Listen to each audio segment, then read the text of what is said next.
Have you ever stared at a piece of paper that held the power to shatter your entire world?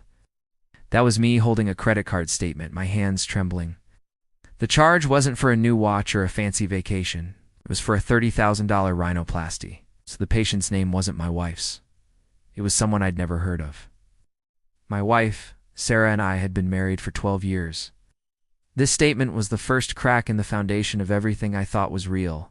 If you enjoy our stories, please subscribe to the channel, tell us where you're from, and what time it is for you. It's always fascinating to know how far our stories travel. That evening Sarah was out. Another late night at the office, she'd texted. We lived in a beautiful brownstone in Lincoln Park, a life we'd built from nothing. I was an architect, she was a high-powered marketing exec. We were the couple everyone envied, or so I thought. I called the clinic, my heart hammering against my ribs. I'm calling about a charge on my card, I said, my voice barely a whisper. Patient name: Michael Thorne. The receptionist was brisk. Yes, sir. Mr. Thorne's procedure was paid for in full. Is there a problem? A problem? My wife had just paid for another man's nose job on our joint account. Yeah, you could say there was a problem. When Sarah got home, I was sitting in the dark, the bill on the coffee table. She breezed in, smelling of expensive perfume and something else. A different kind of energy. Hey babe, long day, she said, dropping her keys. She didn't notice the tension. She didn't notice me. Sarah, I said, my voice flat. Who is Michael Thorne? The change was instant. The breezy smile vanished, replaced by a cold, hard mask. It's a business expense, she snapped.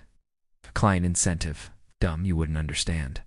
A $30,000 nose job is a client incentive. The lie was so audacious, so insulting, it left me speechless. That night, a chasm of cold air opened between us.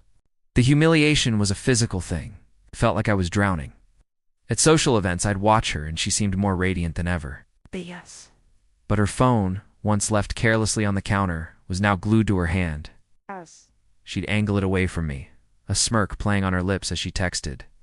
The late nights became more frequent. The business trips piled up. She became a stranger living in my house. I started feeling like a ghost haunting the edges of her new, secret life. The worst part was the way she looked at me, or rather, didn't look at me. It was like I was a piece of furniture, something to be ignored. My breakdown happened on a Tuesday. I found a receipt in her car from the Waldorf Astoria downtown. A room service charge for 2, champagne and oysters. Dated during one of her supposed business trips. I drove to a quiet spot overlooking North Avenue Beach. The gray waters of Lake Michigan mirroring the emptiness inside me. I just sat there for hours, the pristine receipt clutched in my hand, as the city lights began to twinkle. The pain was so intense I thought my chest would split open. But as the sun dipped below the skyline, something inside me shifted. The grief and humiliation began to curdle, hardening into something cold and sharp. I wasn't just going to let her walk away. I wasn't going to be the sad, pathetic husband she left behind. No, I was going to burn her world to the ground. That night, my transformation began. I stopped asking questions. I became the perfect, oblivious husband again. I'd kiss her goodbye in the morning, ask about her day, and listen to her lies with a serene smile. Inside, I was a machine. I hired a private investigator, a discreet ex-cop who came highly recommended. I installed monitoring software on our home computers. I started meticulously documenting everything. Every text message, every credit card charge, every hotel stay. I created a timeline, a web of deceit so intricate it was almost a work of art.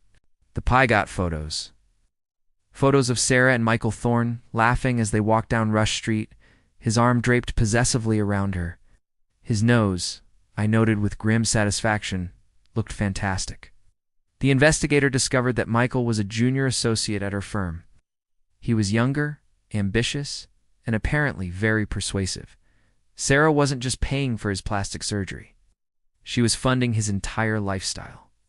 A new wardrobe from the shops on Oak Street, a new condo in River North, all courtesy of our joint finances. She was building a new life with him using my money. The arrogance was breathtaking. They felt untouchable.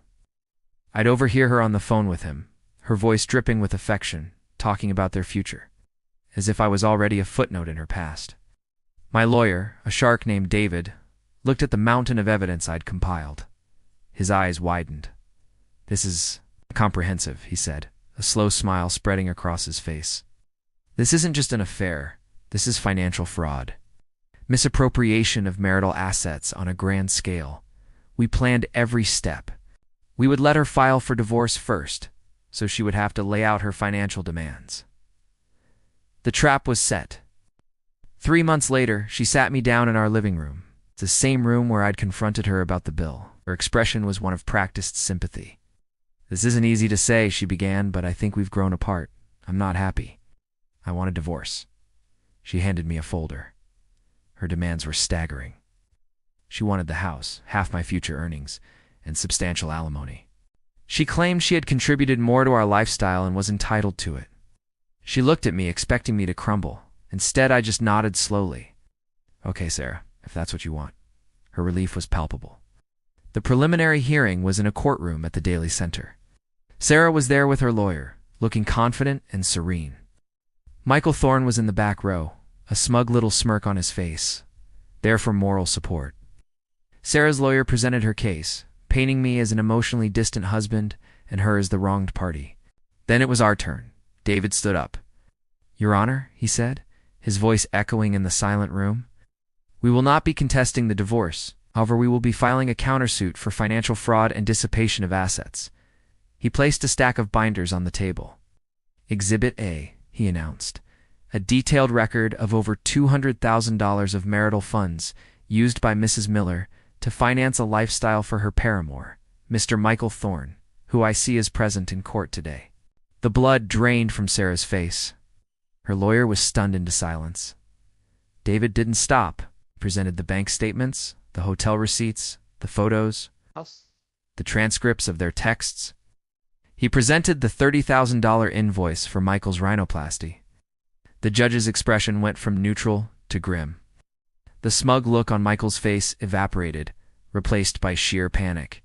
He practically ran from the courtroom. Sarah started to tremble, her carefully constructed composure shattering like glass. She just stared at me, her eyes wide with a horrifying understanding. She saw not the broken man she'd left behind, but the architect of her ruin. The fallout was swift and brutal. The judge froze our assets. Sarah's firm, upon learning she had embezzled company funds disguised as client incentives, fired her and announced they were pressing charges. Her name was Mud. Her social circle, a circle she valued more than our marriage, abandoned her instantly, lost everything. The house, her job, her reputation, and her boy toy, who was now facing his own legal trouble. The last time I saw her was a month later. She called me, begging to meet. We met at a cheap coffee shop, a place we never would have gone to before. Looked diminished. The designer clothes were gone. Her face was pale, her eyes hollow. She tried to apologize, to explain, but the words were empty. I just listened, my expression unreadable. I didn't feel anger anymore. I didn't feel sadness. I felt nothing at all.